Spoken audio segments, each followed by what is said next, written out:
Les faits.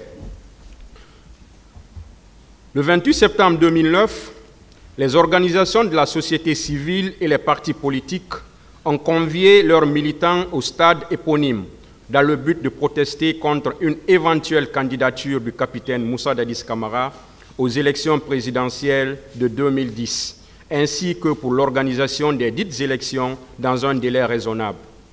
Répondant à cette invitation, malgré l'interdiction des autorités administratives, des milliers de Guinéens s'y sont rendus pour manifester leur désapprobation à toute velléité de candidature du chef de la junte, des membres du Conseil national pour la démocratie et le développement, CNDD, et ceux du gouvernement.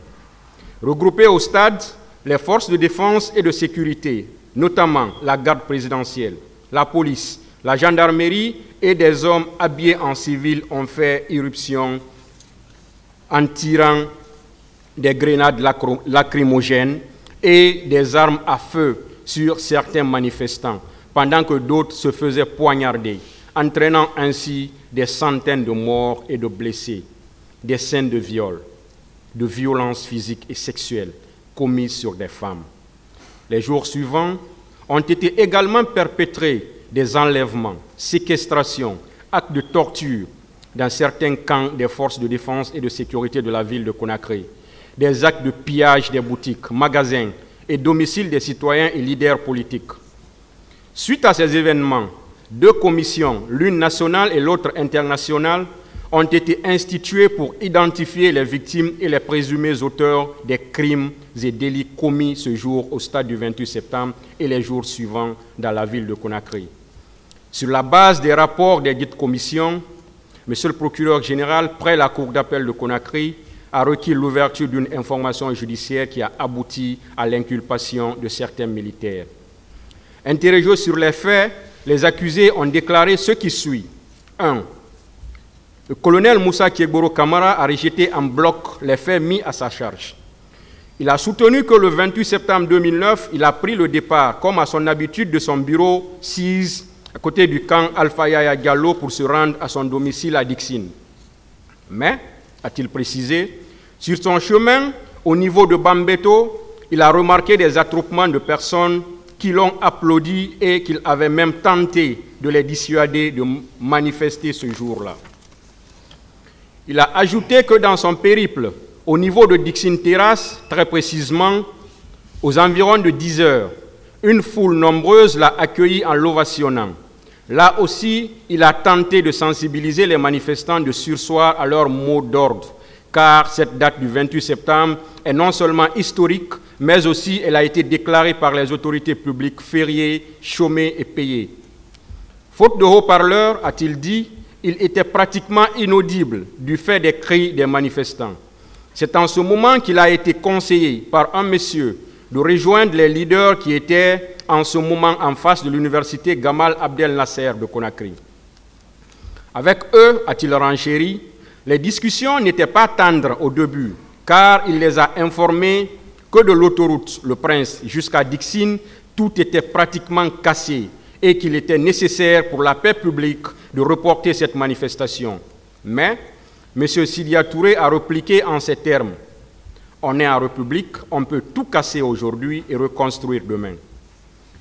Il a précisé en outre que Selouda Lengalo s'est montré plus conciliant et, avec lui, ils sont parvenus à un compromis consistant à faire libérer tous les manifestants interpellés et, de leur côté, ils prenaient l'engagement de reporter la manifestation. C'est en ce moment-là, a-t-il argué, qu'il est rentré à domicile pour prendre son petit déjeuner avant de ressortir pour emprunter l'autoroute Fidel Castro et que juste au niveau de Yimbaya, qu'il a reçu un appel radio l'informant de l'irruption d'un groupe de bérets rouges au stade, à sa tête le commandant Aboubakar Diakité Ditumba, qui tirait avec des armes à feu. Aussitôt, a-t-il insisté, avoir rebrouché chemin avec tout le risque que cela comportait, surtout connaissant Toumba, le commissaire Farimba lui a interdit d'entrer au stade pour ne pas se faire tirer dessus. Mais il y a foncé et la première personne qu'il a rencontrée, c'était le président Selouda Lengalo, avec des entailles sur la tête. Quant à Jean-Marie Doré, il était à terre et des hommes en uniforme lui administraient des coups. Dans l'enceinte du stade, il a martelé avoir pu extirper des leaders politiques tels que Selouda Lengalo, Baouri et Jean-Marie Doré pour les transporter d'abord à la clinique Ambroise Paré, où ils ont reçu des menaces des bérets rouges qui étaient toujours avec Toumba, puis a réussi à les transporter à l'hôpital du camp Samori Touré. Il a ajouté qu'à son retour au camp Alpha Yaya Diallo pour rendre compte au président Dadis, il a trouvé le général Mamadouba Toto Camara et tant d'autres de la hiérarchie militaire. Et c'est en ce moment-là qu'il a été instruit par le capitaine Moussa Dadis Camara de référer tous les leaders politiques à la clinique Pasteur aux frais de l'État. Il a fait mention que son service composé de 200 hommes, policiers et gendarmes, ne fait pas de maintien d'ordre et que s'il est intervenu au stade, c'était pour sauver des vies. Il a persisté que les hommes de son unité n'arboraient pas de béret rouge et que le seul qui le portait était son garde du corps.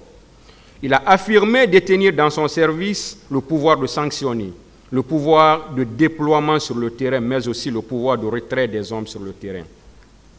Il a reconnu la présence de ces hommes au stade, chose qu'il a qualifiée de réglementaire, et a déclaré ne rien connaître à propos des recrues de Kaléa.